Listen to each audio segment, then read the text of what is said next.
Good afternoon, guys. It's Friday, and oh my gosh, it is nearly April. I cannot believe this. But we have such a fun show for you guys today. I mean, some serious fun. But first, I have a little eye candy on, and that's my husband next to me here, Bruce. He's a husband and boy toy, isn't he? He's so cute. Bruce, can you say hi? Hi, guys. Husband and boy toy. So we're newlyweds, right, babe? Yeah. I think I can hear myself in your pocket. He has the show on in his pocket. Anyway, we are here and we are having such a great show. We have Emily Williams-Reeves from Flying Sparks Garage and Motor Trend TV, right? And we have her here. We have A-Cash Coaching, Ashley. She's here with Dear Leah. And we also are talking about depression, how to recognize depression in our kids. But first, I want to talk about our week. And I'm going to talk with Babe about our week because we're going through some stuff. Yeah. We're going through some stuff, like some life changes. Like, we're newly married and things like that. But, what has worked with us for what? 40 something years. I won't go into detail of how many years, but what's worked with us, it doesn't necessarily work anymore for our family that we're trying to put together, right? Because I have 2 kids and he has 2 kids. Mm-hmm. And so we have 4 kids. We had them all last weekend. It was kind of crazy. I don't know if you guys understand how crazy kids can be, right, babe? It's kind of crazy. It was a good crazy. It's a good crazy? Yeah. Anyway, so we're learning how to kind of like create our world together and like things that work with us and things that used to work in our old lives but don't work with us, right? Right.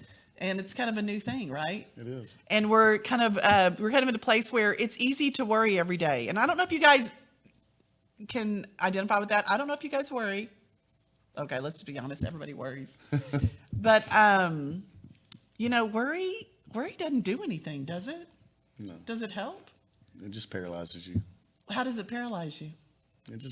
For me, worry and stress kind of freezes me up to where I don't want to do anything. Right. So, and it's not solving the problem. Right. And I think when we're in worry, we're thinking about how we can solve the problem. Well, we can't. We have to go to the one who can. Okay. That's true. We have to go up there because he's the only one that can kind of like guide us and give us direction on where we need to go and what we need to do in life. Because really, worry serves no purpose, and it just like steals your joy, and it steals like your soul, and you become kind of like where you can't really be in the moment. And really, life is about living in the moment. It's about living and experiencing all the beauty that's around you, the people, the food, the smells, the boy toy. Sorry, babe. So, guys, if you're in the middle of worry, just know that that's not where God wants you. You need to really just stop and ask him to help you stop worrying and go and ride your bike, go take a walk, go run, go do something in your house, go make a really cool dinner, go listen to some music, go watch a movie that's not depressing. So anyway, I just want to talk a little bit about worry because we're kind of in there this week. And every show at the beginning, I talk about kind of where I'm at, and that's kind of where we're at. But we're in a good place today because we've got... Oh my gosh. Okay, so I've known Emily for a long time, and I'm so excited to have her on because I knew her before. I knew her before she was famous, and I styled her. And so she's a famous model mechanic now and had her show on Motor Trend. They did 10 episodes, and they started in January, and now they're just on all the time. So anyway, we're going to play a little bit of that before I introduce her. I'm Emily. This is my husband, Eric. And you're watching Live, Love, Wrench.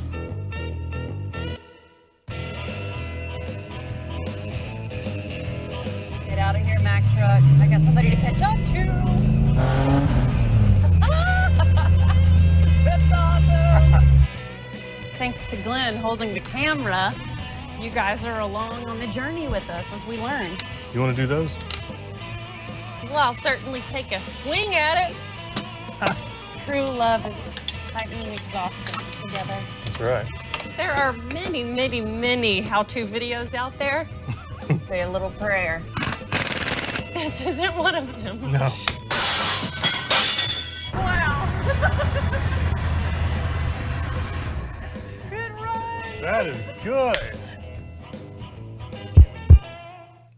Live, love, wrench.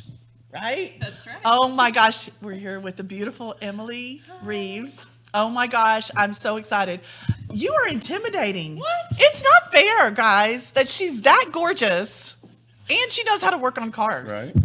Of all Right? people. Even See? for- even He for guys. says, even for guys. Even One for as guys. muscular as yourself. Yes, it's intimidating.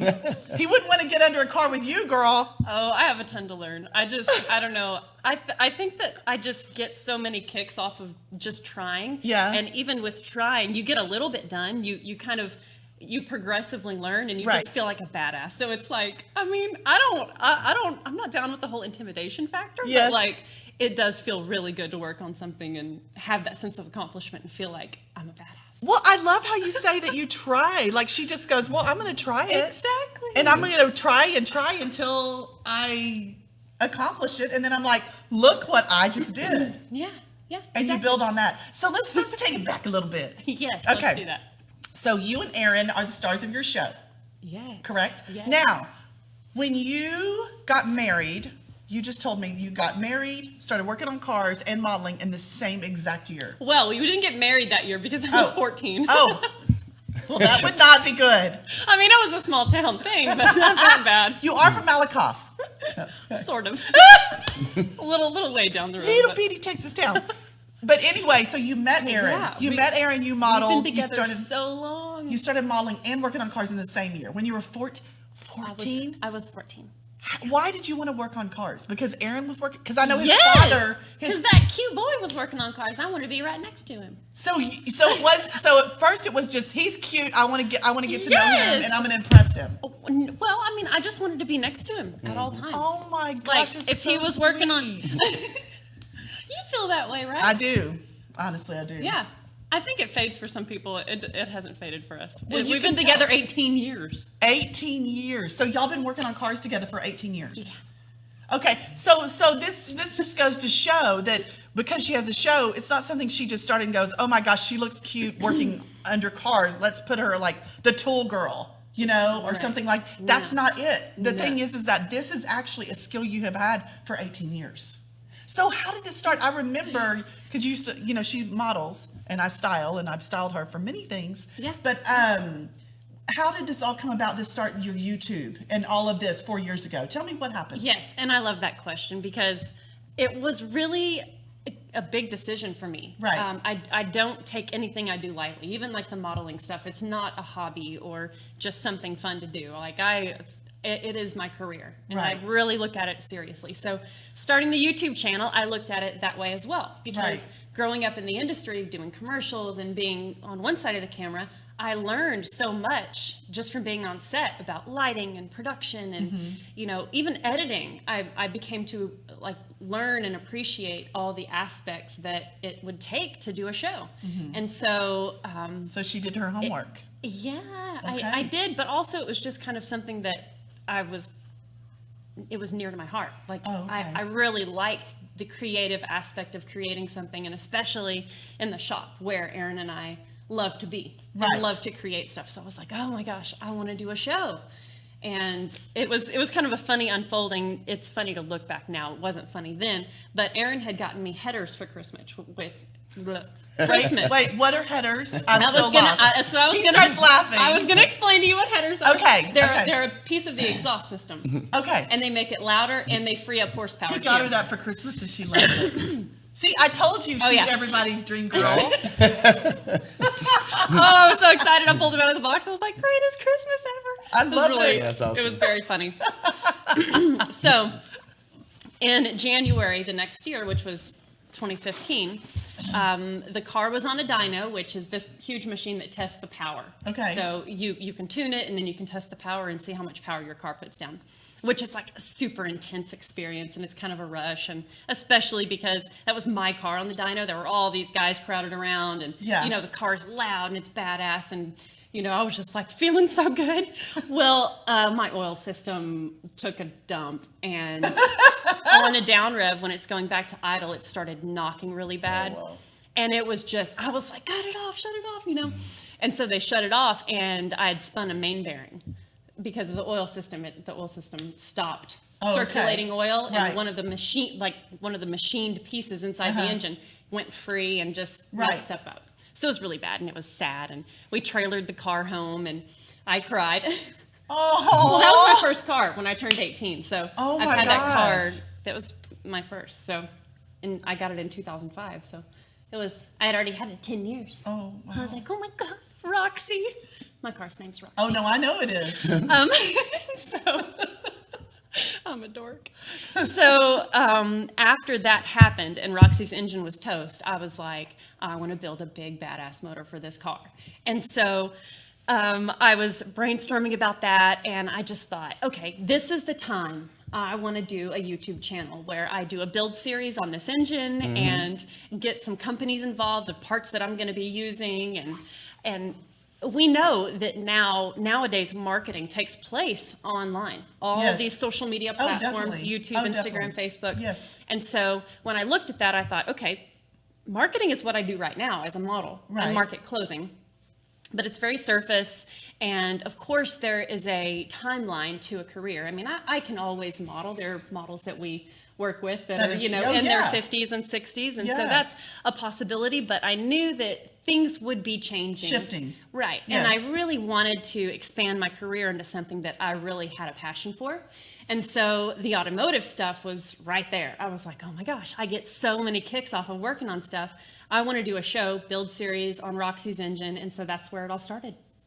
And then y'all started the YouTube. And Yeah, I started the channel, and I got companies involved to get me parts, and That's pretty awesome. She wrote is not just proposals. pretty, she's smart. Right? I don't My know. Lord. It's like that fake it till you make it thing, because I had no subscribers, no followers, and I was just like writing proposals and talking about all the things that I could provide that would be of value to the companies, and really going at it with confidence and believing that. believing that I could do it and I could make it happen. And so I did. You did. Thankfully, That's so because all inspiring. those late nights and all that hard work. But Well, that's so inspiring, It's because worthwhile. I think that some people are like, they have that dream of doing something like that, but then they're like, well, I don't have subscribers, or I don't have enough followers. And it's like, and I'm kind of in that same place as just, this is new, the show's new and stuff, but I've had such good feedback from it. And I kind of worked through something like that last week or earlier in the week. And it's like, but I had confidence. It's like, Yeah. I can provide these things just Right. like you did. Right. See, you're my inspiration. I love it. Well, we inspire each other. Well, It's good. Well, I think that's and you know what? What's so great too? It's not just a show about you, a hot chick working on cars, No. because her and Aaron have something very special. They have that connection that Yeah. that you just can't buy. Yeah. You can't put even Yeah. a dollar sign on it, and that comes across on camera. I know how much you love him. I know how much he loves you. I mean, you guys have redid your house together. Y'all put your little house together, and then Yeah. you have the garage next door. Yep. I've been there, so it's Exactly. just it's so cool. So you did your YouTube channel, and then you got a lot of interest pretty quickly about shows. But I know you turned a bunch down initially. You had told me. Yeah. So what happened? I did. Why did you I- decide to do? I resisted TV you for did a long time. Yeah, you resisted. And I think, I know most of the reason is because a lot of the network contracts wiped YouTube out. And I just really like the creation aspect of YouTube, and that I own it, and I can work directly with all of my partner companies, Yeah. and You can produce it. it's you very just grassroots and relatable. And I was really nervous to jump off into the TV world, because there's kind of two schools of thought now. Some people are all about TV and feel like, wow, you've really made it. You're on TV. But then there's the other school of thought that are the people that stream stuff and watch YouTube and don't pay for television. And that school thinks that you sell out if you go only go to TV. TV. Yeah. Oh, okay. And, so I have some friends that had a very successful YouTube show, and they're the Motor Trend crowd. Well, when Discovery Channel bought Motor Trend, they pulled them off of YouTube, and that was a huge uproar, because Okay. it was like, YouTube is free and anybody can watch YouTube, Right. but not everybody can pay $5 a month, or so they say. I mean, it's $5 a month. I don't know. It's a perspective, but there was a big uproar about being pulled off of YouTube. So I really resisted that. I just kind of kindly said no thank you to television offers and production companies that wanted to do sizzle reels and things like that. I'm just like, I appreciate the opportunity, but I think we're going to pass. But Motor Trend, and at the time it was called Velocity. Yes, they I remember rebranded that. to Motor Trend Yeah. in November, I think, of last year. But, Okay. but the Velocity crowd at the time, they were very persistent and really just kept hitting us back and saying, you know, what would it take? And finally, I just said, well, send us a contract and we'll see what we can do. And if you guys are willing to do a show under the terms that we're willing to do one under, then we can go for it, you know? And I just thought, what the heck? It's exposure, it's brand building, and if we can keep YouTube and we can keep all of our partner companies and all these relationships that I've worked so hard to build that I really love and, you know, have created and feel a lot of power in, Right. then I can do both. And so it worked out perfectly because we did that. I love that. And so the television show came out and it's out and it's doing stuff. We have no idea about a second season yet. Yeah. The network, you know, it's just kind of like, it's such a big machine that Yeah. you just kind of wait and see. You just Well- kind of wait and see because it's like, you never know. You never know. And so do you have editing power over the Motor Trend show like you did? No, The- they shot the whole show. They did all of the editing. Everything, Now right. they sent it to us prior to it premiering, Right. and we, you know, caught little technical intricacies that were, you know, could be deal breakers. You know, like, oh my God, this is really bad. You used the wrong undercarriage of this GoPro shot when we're, you know, we're working on a Jeep, but you use the Trans Am undercarriage when it's going up on the lift. Like that clip Somebody's gonna cannot catch be that. in there. Yeah. They will catch it. Those guys are going to catch it. Oh yeah, Your- car people. Your demographic. And then we they would get the catch it. flack for it. We'd Right. be like, you people are fake. And you'd lose your credibility. Yeah, That's why I was exactly. wondering if you have control over some of the editing. Right. Well, Yeah. I mean, in some of the negotiations, we did have, you know, we were a part of the production meetings. We helped choose which episodes to do. So they really did give us, which we asked for, a lot of creative control, which felt Okay. great. And then, you know, with the editing, a part of it is like, I want the production company to do what they see fit for the show, because we have our YouTube show. You know, our YouTube shows, that's my baby. Right. And we will continue that. And so part of me was just kind of like, let the TV show be what it's going to be. Right. You know, I don't need to micromanage it. I don't need to overlay all of my opinions on it. Just, Right. we went in, we were ourselves. We did our normal stuff of wrenching on stuff and goofing off, and let it be what it's going to be. Well, and y'all look like y'all have so much fun together. Good. We Mostly do. You know, it's important to laugh and have fun. You know, in a Sometimes it's hard relationship. though. It is. Right, It babe? is. It has been the hardest thing we've ever done together. Yeah. Oh, Like, I'm sure it's hard, but y'all just, I don't know, y'all's chemistry is so, like I said, you can't Yes. even put a dollar sign on it.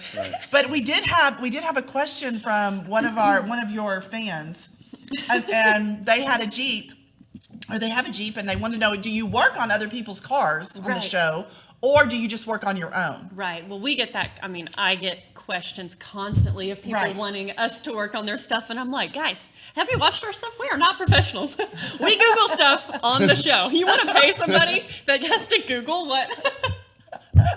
Oh, but in all honesty, it's like we do builds that aren't ours, Yeah. but they're usually close friends and people that understand that it takes twice as long to do a job when we're shooting it. Oh, And absolutely. Yeah. I'm going to need like a lot of creative control over the actual process. Right. And so it's usually very close friends that will do small projects for our own vehicles. Oh, okay. Because a lot of times we're working with companies on it and it's like they want the continued content because it's all about content. all about all of the content. marketing stuff these days is content. Absolutely. So it's really good to have it be one of our vehicles or a close friend's vehicle. That way we can constantly, you know, be adventuring in it, doing photo shoots with it, you know, all that good stuff. So So what's next? What is next? So For Emily and Aaron. Well, we have a really big year as far as events go. Yeah. We're halfway into our first build of the year, which is our early Bronco. It's a 73 Ford Bronco. Oh my gosh. And she is so sweet. Her name's Betty Boop. Oh my goodness. That you name all your cars. We do. We do. I love it. I love it. And so Betty Boop's engine is out, and I've stripped the old engine and I've stripped the new engine. Yes. And we're going to put a lot of the components that were on the old engine on the new one and then pop it back in the truck. and we have a brand new, real super tough transmission. I'm trying not to say badass. I say badass She's trying way too not much. to cuss because this is a family show. Yes, but badass really, I mean, badass is more like, I think It's in the Jesus is Bible. badass. Like, yeah, you know? I mean, ass is a donkey. Yeah. Yes. We're going to go with that. It's a really tough transmission that we're putting in Betty Boop the Bronco. And so once we get that thing back on the road, then it'll be on to the next build. And so, I mean, we've got a lot this year. I love, going on. Emily, I love your passion for what you do. Thank you. I'm telling you, it's so real, it's so raw, it's so inspiring, it's energizing. I've always found you that way, but I'm so proud of you, and I love y'all's show, and I'm so excited for what's going to come. I think you just have scratched the surface, just a little bit, you know? Yeah. I mean, we've got a lot of ground to cover with this life. Like, we're still so young. Oh my gosh. That I feel like this is awesome. You know, if we build this to be like a lifestyle brand, and Yes. we literally just do what makes us happy and do stuff that, you know, challenges us and takes us on new roads and Yes. places that we've never been. And my husband is a pilot also. Aaron Yes. flies airplanes, and he's It's working. Aaron Pilot Reeves. Yes, Pilot Reeves on Instagram. Yes. He's working to get his commercial pilot's license right now. Well, that's So- what I was wondering, because y'all and are that's in a the, big deal. y'all It is. y'all are in the plane sometimes too, and so like you could venture over to that kind of thing as well. Yes. So I can't wait to see what happens. Well, thank you so much for being on the show. Absolutely, I love you. Oh, well, you know, I love you, girl. I wish I looked like you, but. Whatever, you look amazing. Well, up next, guys, we have our Home Sweet Home segment, and with Carrie Scott Counseling, and we're talking about recognizing the signs of depression in your child. Watch this because it's super important. Well, hello. I'm here again with my friend Carrie, and we are talking about depression today, as we've been talking about, right? We started with anxiety, and then we went into depression. But today we're talking about a very special subject that's very close to our hearts. It's about depression in children. Yes. And we were just sitting here talking about our kids earlier, you know, and that's the first thing, like, how's it going? Well, Isaiah's doing this, and Chloe's doing this, and Derek's doing this, and so we always talk about our kids, and obviously that's where our heart is. Yeah. You know, and as mothers and as women, we're so relational. So some of our mental health, unfortunately, whether it be codependent or not, is tied to the other people around us and who we love, right, Definitely Carrie? have an impact. Yeah. It has an impact. Sometimes it's like, I wish they wouldn't affect me so much, but they do. And because of that, you know, I know with my son, who I, you know, live for, you know, he has some issues, and especially when we first got him, and he had a lot of issues, and so I was overwhelmed. Yes. You know, and so it's like, how does mama's overwhelmed and mama becomes depressed, you know, or because the child is overwhelmed or depressed? It's like, it just has this ongoing effect, right? It feeds each other. So we're going to talk about a little bit about how to recognize depression in your child.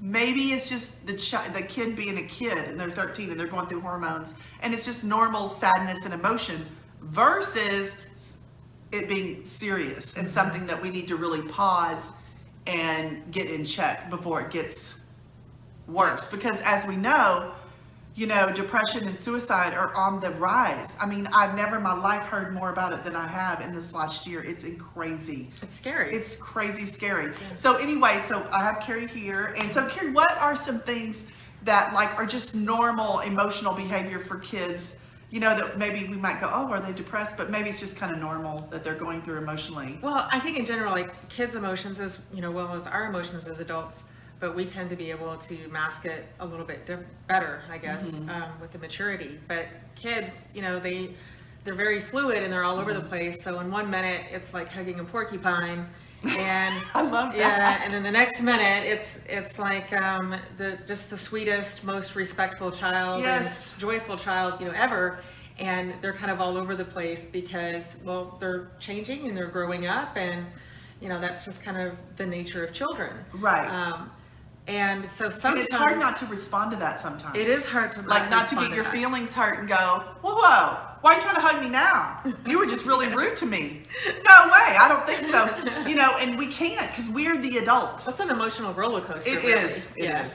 And so that makes it hard. And I think in addition to that, just life in general, with kids, the difference I think with their depression and ours is that they get dismissed much easier. They're just kids being kids. They're just doing that. They're just acting that way to get attention, or we're just busy and we overlook it, and so it's easy for them to sort of fall under the radar and get overlooked. And so today I'm really glad that we're able to come together and talk about, Me too. you know, how do we identify, hey, what's going on with my kid? How do I know that this is something that I really need to get more help or support with? And it's more serious than before. Yeah. So what are some things that are maybe more serious? What are some signs that's like, whoa, wait a minute? Well, and all the things that I mentioned, I think it's really important to point out that we're not looking at just one specific things. It's accumulation. We got to look at the whole picture. So just because a kid may, you know, have just this random angry outburst, it doesn't mean, oh my gosh, you know, they're depressed. Right. So some of the things that you can look at is, okay, what does school look like? What does school performance look like? If teachers are coming back, there's more disruptions in class, even if it's being the class clown or disrespectful, that hasn't been, you know, the norm. What do the grades look like? So are their grades like suddenly getting way worse, or even opposite, as odd as it sounds, like way better, because some kids become sort of a perfectionist. To manage or control their world, that's what they can control. Because they're Absolutely. going through so much stuff at home. They Or they're could just be. going through a lot of stuff. Right, and so just changes or fluctuations in that. In addition to like paying attention to what is their narrative like, what is their self-talk like? Because sometimes they'll make little comments of, God, I'm such an idiot, or they'll, you know, say other things that inner critic kind of comes out. And if you hear them saying more and more negative things about themselves, in combination with, you know, some of this other that's going on, that would be important to look at. Certainly if you have a child that's self-injuring, that's a big indicator that, Yeah. hey, they're overwhelmed and they don't know how to manage what's going on in their lives at that time. Right. So that's going to be, you know, really an important one too. How do you know if they're self-injuring? Well, you know, you just have to pay attention and see. You notice some injuries on their body, cuts, bruises that seem to be more frequent or more than usual. Increased isolation would be another one. They're just camping out in their room more than what they normally would. If they're just easily crying all the time, that could be one. But just the opposite of that, if they're just angry and just every little thing, they just Makes them angry. Which, I mean, we have to understand, because that's how we are. If everything's making us cry or making us angry, we have to know, we have to stop and go, something What's is up? not right here. What's So not if your right? child's doing it, yeah. it's obvious that there's something not right with them Yeah. either. Yeah, like they knock over a cup of water and just blow up and like, oh my God, Freak you know, out. freak out about it or Yeah. something that, you know, that's going to be a good indicator too of like, whoa, you know, what's going on here? What are they struggling with? So another thing you can look at too is social media. What is their social media like? If they're on social media, is it mostly, you know, negative or dark things? What does their music look like? Just media in general, like what are they What gravitating? is their television? You know, Yeah. I had a child that I knew very well that they were always gravitating these very dark movies and dark music. And it was like, It's we too much. We just thought it was artistic at first, you Right. know, they're just goth, right? Which I understand, because I was goth too. I had black lipstick and wanted a mohawk, and Yeah. you know, when I was 13, I went through it. So my poor mother and dad. But the thing is that, and I was going through something. Absolutely. I was struggling so with it's like depression. you identified with that for some reason, Right. You know, and so, you know, it's okay to identify with, you know, the sadness and dark things. Like we don't want to avoid that because Right. that's natural that we have it. Right. It's just if we don't have that fluidity. So if we're not able to flow in and out of the it. emotional ranges, that's what's going to be important. So okay, like, yeah, we can sort of play around, and maybe there are some times where we like to dress more, you know, in a goth style, if Right. you will. As long as, like, that's not it. Right. That's not the only thing. Right, Yeah. right. I like that you're talking about social media.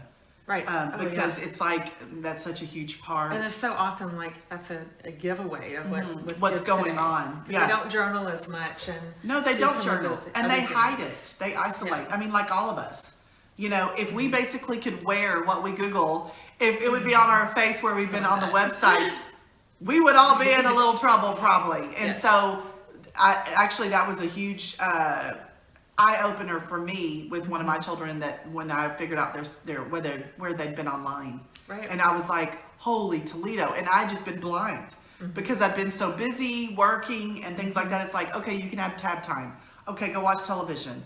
And I wasn't embracing those times I could connect and, you know, try to really connect, because that's what they're trying to do. They're trying to connect on social media, and we all know that that's crap.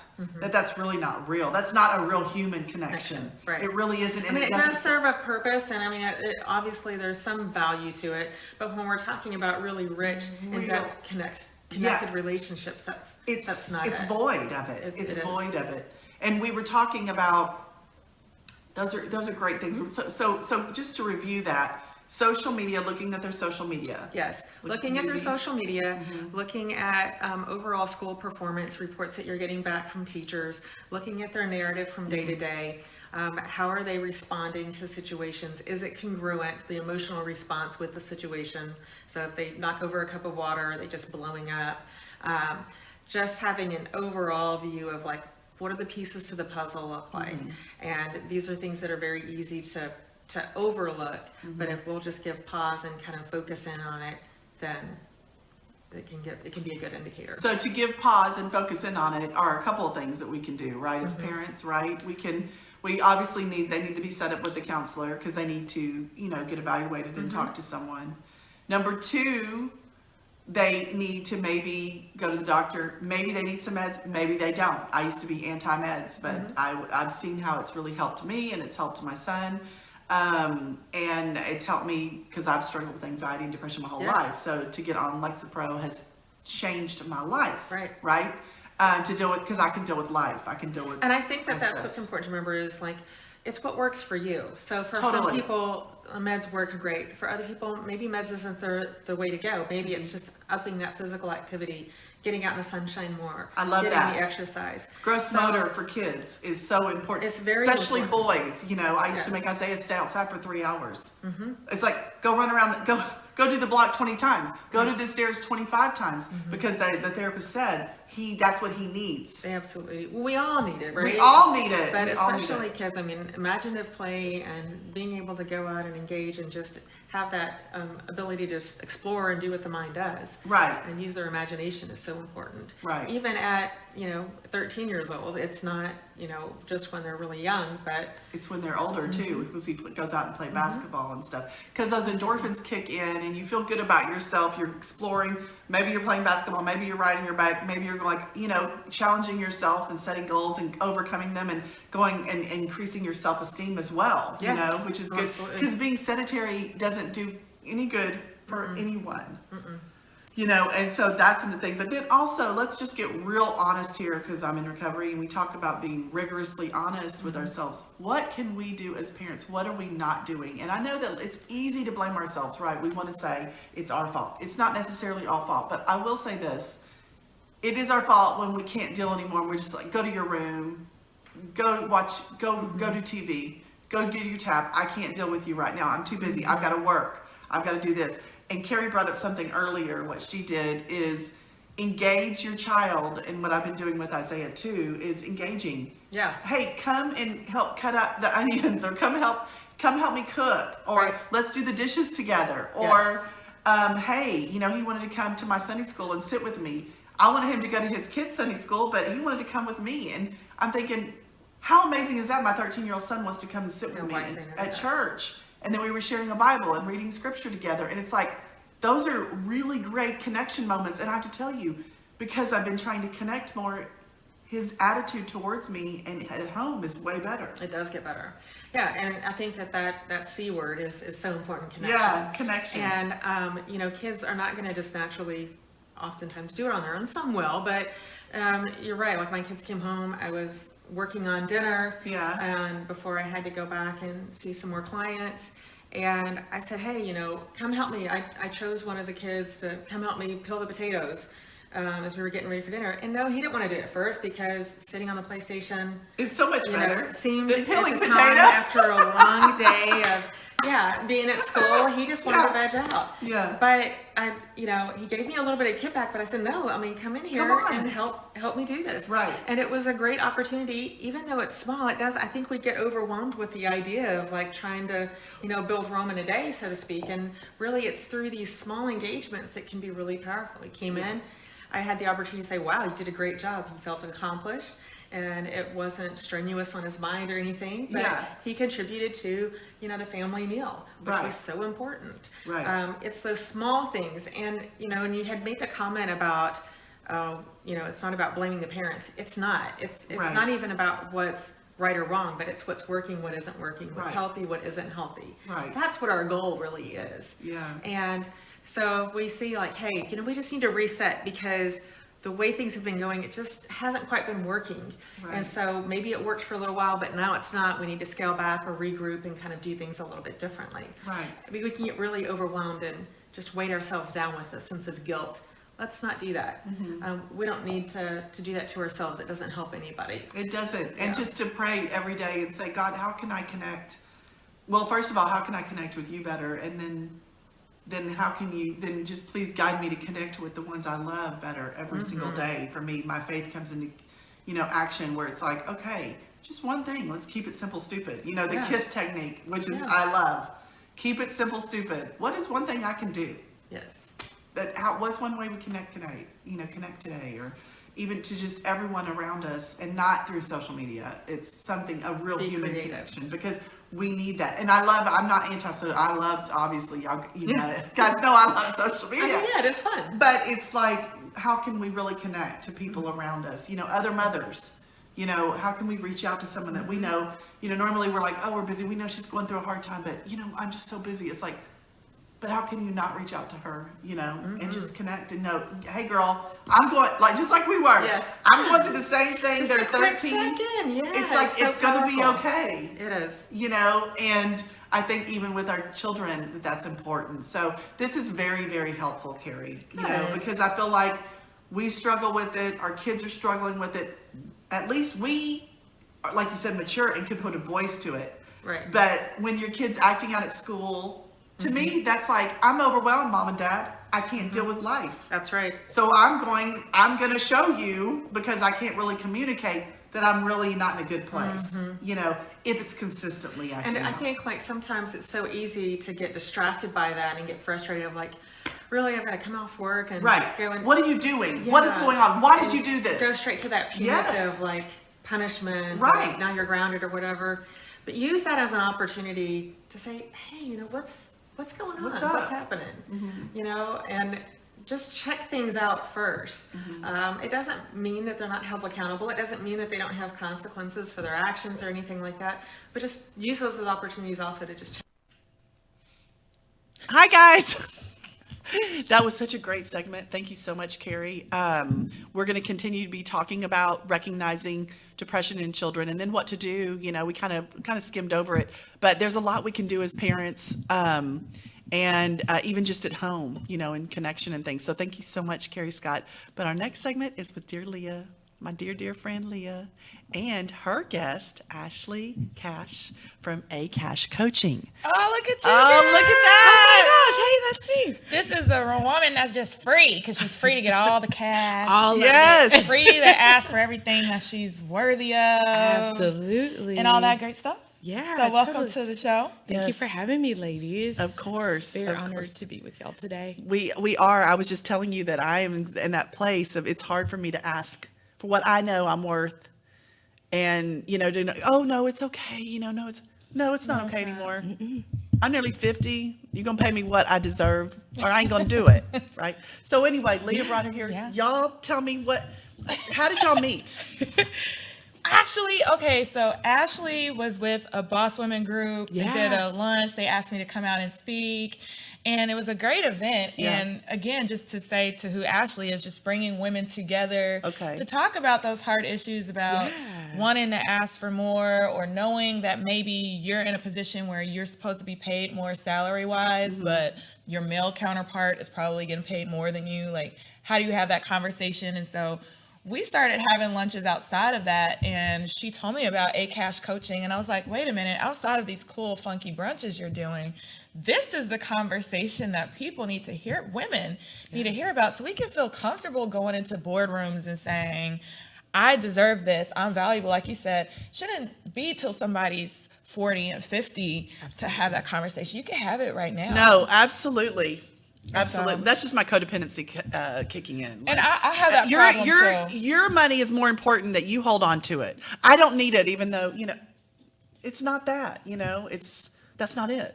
No, and I that's not unusual. I mean, I know you put a name to it and Yeah. said codependency, but that's the reason that I exclusively work with women, because I think a lot of it is societal. We have been taught from a very, very young age that to be a woman or to be feminine is to be modest and humble and to put others before you. And so I'm finding what that has sort of equated to for all of us is it really begs the question, am I worthy of it, right? Do I truly deserve this? And so that's a little bit how my business was born. I was in a position, or for the last 12 years, in a position where I was like hiring, firing, managing teams for these huge organizations. And I was finding that a lot of the women that I was hiring, they weren't negotiating, right? They were so flattered to be asked, right, or to be offered, Right. that they were leaving money on the table. And it was like a little bit frustrating, but then it became sad and disheartening. And I'm not painting with a broad brush to say like nobody's ever negotiated, but it was just a matter of It's a trend that you saw. absolutely. Yeah. And the more I dug into it, I found sort of two things. It was either we weren't confident and feeling like we could, or we were afraid that the opportunity, we would somehow lose the opportunity if we did. And that's just not the case, right? Like you actually hit the nail on the head. You know for yourself, your time, your energy, the audience that you connect with, there's value to that. You bring value to a situation. And so a lot of the work that I do is, one, we talk about real strategies, but two, we work on like, let's be confident in our ask.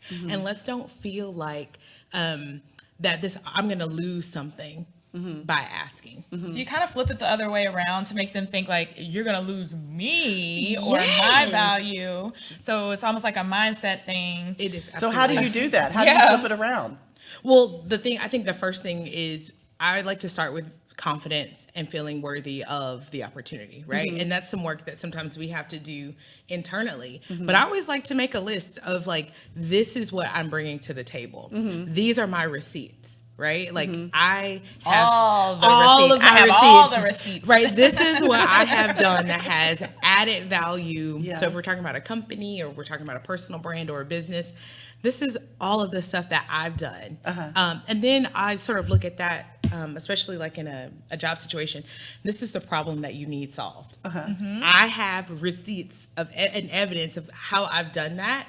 I know the ideas I bring to the table are going to make you money. And in the marketplace, this is what that's worth.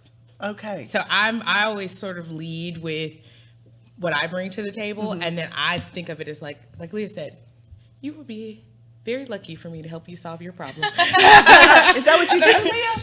Well, I love this because it's like a continuing conversation from Emily earlier where Yeah. she said, Emily was like, I was a little bit nervous because my YouTube numbers weren't there, but I knew that I had these brands. I knew that I had, this unique opportunity, and I'm going to create this opportunity for myself because I know what this would be worth. So it's almost the same thing, yeah. just kind of packaging it up and negotiating your own deal, but being confident in who you are to say, look, you have a problem. I am the answer to your problem. Absolutely. I absolutely, when Emily was on, was like, this is exactly, You don't need to be here. here. Thank you, Yeah, it's Emily. like, thanks, Emily, done. But it's true. And Yeah. I think part of it, again, as women, again, societally, this whole idea of being modest and humble. And modest and humble means that I don't talk about myself in the affirmative. I don't toot my own horn. And you can be humble and still be proud of what you do and communicate. Just again, this is what I'm bringing to the table, and use that to connect you to opportunities. And that is probably the first step that, like, a lot of people come to me and they're like, I just want to learn how to negotiate. And I'm always kind of going back to like, okay, let's make a list, right? Let's write down all the things about you that we can sell, if you will. But I also think, kind of like you were saying, Leah, it's about always remembering you are in the power position, that you are not dependent on someone giving you an opportunity. And I think once I got my head wrapped around that, I was so fearless. I would ask for anything, big asks, bold asks. I didn't have all the years of experience, so this is what I got. This is what I do got, you know? And just not being afraid for someone to tell me no, or what they would think if I asked, or I just freed myself sort of from that prison, you know, and just thought, it's not necessarily personal. It is an exchange, right? It's a transaction. It's a business exchange. Exactly. And so that was it. So whenever you, like, I've got into those situations where it's like, you know what? I don't need them. I worked before them. I'll work after them. Yeah. I don't need anything from them. They have me here because they need me. They have a problem. So that makes me more fearless than before. You know what I'm saying? But is that a good attitude? Absolutely. Okay, because it's not cocky, but at the same time, it's like, I don't know. I didn't need you to pay my bills for 5 years. You know, you might have paid them for 2, but I know that they'll be paid other ways, you know? So if you're not going to sign me, or you're not going to, hire me, then I know there's something else. I completely agree. And like you said, there is no ego at all in just recognizing that what I bring to the table is of equal value of the party that I'm wanting to partner with. I love that. And I think that is the first step of just saying, you have value, yet you bring value to the table in this partnership, but I do too. And I think that's a really important point when you think about a negotiation. It's not this like boxing match, but it really is more of like a dance, right? It's we're working together. So I have something to gain, you have something to gain, and that's the beauty of this partnership. So that could be with your personal brand, that could be within your career. And if you can't come to some mutual agreement that is beneficial for both parties, or that both people can begin a relationship and feel good about it, right? Like there's no rule to say, it's not right or expected for you to be like, I've entered into this partnership, this work agreement, this contract or whatever, and I don't feel good about it. I'm doing it because now I've signed this paper, but I feel like I'm being taken advantage of. Don't ever do that. You don't, like you said, opportunity is one of those things that's always around us. And so I'm a believer, and I just believe that, like you said, if not this one, then there's something better. So what about the situation where they always try to pinpoint women where if you go in, then we're too aggressive, if with our ask, or if our tone, or we have an inflection in our voice that's a certain way. So do you coach women on that? Or for me, that it's just kind of like a be yourself type of thing, but I don't know. I've heard different sides of the coin where you have to be a little bit more firm, or don't be too, how women are. Like how do you coach against that? I guess? So I'm with you, right? I am a big fan of being who you are. So we use strategies and all that. That's great. But the strategy only works when you're being authentic to who you are. And I think that a lot of times society tries to place women in this box of anytime we step out of it, like you said, we're being too aggressive, or our tone, where a woman, when we're being direct, we're being aggressive, where when a man is, he's, being a leader. And so I think you have to, again, just own that I am okay with speaking up for myself. And if that is off-putting to someone, then this is not a good partnership for me. Then I can't be authentic and real. I I love that, because there's so many times where it's like, oh, I want to, but I don't want to. I better not. I don't want to step on anybody's toes. But then at the same time, it's like, but if I'm going to feel that way going in, I don't think this is what I'm supposed to be partnering with. Exactly. Jeanette on that. Right, And Leah? and that's when you really start to feel like, you know what, this opportunity, like one of my favorite affirmations is like, opportunity overwhelms me. Like there's just so much opportunity out there that I don't have to feel. Opportunity, abundance. I love those love, words. all of that. So whenever, so I don't have to feel like, oh, I have to do whatever it takes to get this. That, desperation. You hit it on the head. I took a money management course for 8 weeks with this amazing money coach. And that was one of the first things we learned, is that people operate from a scarcity mindset. Yes. And so as women, if we're going into these situations, we're operating from I have to claw my way to the top and maybe claw Jeanette down and get that because there's that one opportunity. What he taught us is there's enough money out there for everybody. You can't look at it like that, right? So there's enough money, there's enough opportunity for everybody. There's no pie when people say, I got to get a piece of this pie. He was like, it's infinite. There's no box. It's limitless. So you can't look at it in that same way. So if you change your mindset to think that when you go into a boardroom, Absolutely. you're not so constricted thinking this is the only job I have to get, so I can't speak up, I can't ask for what I want because it's only going to come that one time. Exactly. If you operate from abundance, then you know there's plenty more out there for me that's going to fit my personality and who I am. 100%. Did I just take your job? No. I will be now signed on to Cash Coaching. Yes, Senior Vice President. Absolutely. Of opportunity and abundance. Opportunity and abundance. The Opportunity and Abundance CEO. Thank you. I love it. But that's so true, Leah. You're absolutely right. When you don't believe, and I think, again, it's about understanding I have something to give, not necessarily just something to get. Right. You can be Then so you come from a bold and place of fearless. abundance. And Yes. so, I just think anytime if you've ever walked into a room and they are already basically wanting to take you down a notch because, hey, don't ask these questions, don't ask for what you're worth, how dare you speak up? I don't want to be in that room. I don't want to be at that table. You know what? Because that doesn't feel like a table. That feels like a cage to me. Yeah. And I don't do cages. No, I don't either. Well, I was going to ask you. So we talked about going in, asking for it, that kind of thing. How do you close? Give me two good strategies for closing. Sell me this phone. Because we only have about 4 minutes. So Yeah. So at the end, you just reiterate the terms. right. Ask if that sounds good to them, and ask, how can we move forward? It's short, sweet, and simple and to the point. So it's like, hey, we've had a good conversation. To me, this number feels right. Does it feel right to you? Yes. Okay, great. How can we move forward? Forward me the agreement. You don't hem and haw, blink. don't dance. No voice quivering. So I have experienced women like negotiating, and then they sort of end with like a question like, so blah, blah, blah. And it's like, no, you just be really direct and Don't affirmative. end with the question. And the most powerful thing you can do, y'all, like lean in negotiations to close, is silence. So you Awkward silence, even. let right? it be as awkward. So you say your number. My number is X. I love this. And it can go on, or it can feel like you will want to fill the silence. Don't. Because essentially when you give the number and you stop, you're not justifying, you're not selling anymore, you're closing. So the silence gives the person on the other side of the table an opportunity to speak first, to either accept or counter. Oh, okay. So that's the close.